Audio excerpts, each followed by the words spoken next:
Welcome, Narberth Presbyterian family and friends, to this last Sunday of August 2020. Wherever you are in this world, we're glad you've chosen to worship the Lord with us today. And our prayer is that you will experience and pass on the blessings the Lord will pour out. We're in our second to last week of our sermon series on the fruit of the Spirit, and today's fruit is gentleness.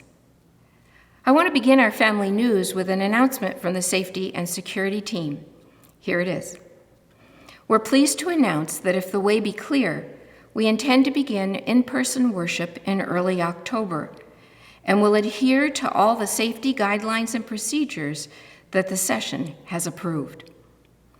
And as we move into September, here are some of the things we have planned for you. The talent show has been moved to a later date, giving all of us a bit more time to perfect and then record our fabulous talents. Every Thursday night from 7 to 8 p.m., there's an informal opportunity to meet and chat with other NPC friends, old and new. If you wonder what that might be like, think of the old TV show Cheers, where everybody knows your name. It's the same thing, without the beer and a different sort of screen. On Sunday, September 13th, we'll be taking our blessing of our children outdoors from 1 to 2 p.m., when families are invited to drive by the Windsor Avenue doors and receive a blessing from pastoral staff, elders, and leaders in youth and children's ministries. You don't need to RSVP, just show up, and we'll be glad to offer you the Lord's blessing and our own. Wacky Wednesday begins on September 16th, right here in the parking lot, where children from kindergarten to 5th grade are invited to gather. We're going to have some fun out there, and the parents are welcome to stay and chat with other adults, but they don't have to.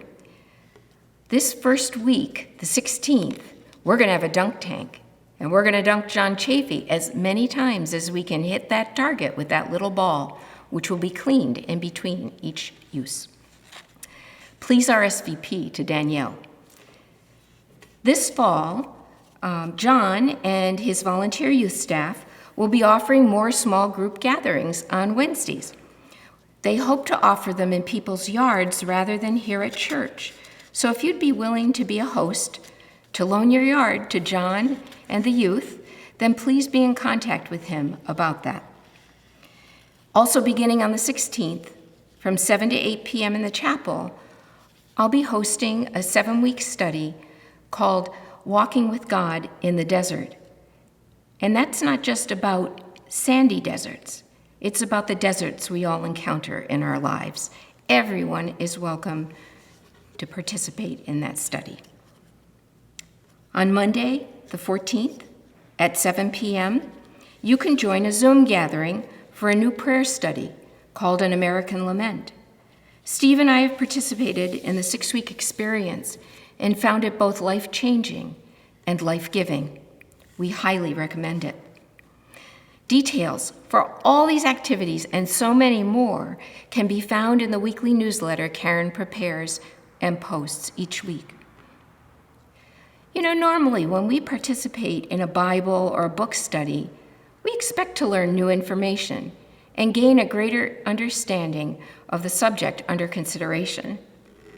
The experience the session has been having of An American Lament has gone way beyond our expectations, shedding new light on our history, not only as a nation, but as individuals and as Christians. And this study is affecting us profoundly in humbling, redemptive ways. Jack Comstock, one of the elders in the study, has a word of testimony for us. Immediately following Jack's testimony, we will hear our call to worship from Jerry Wismer and Liam Roykoff.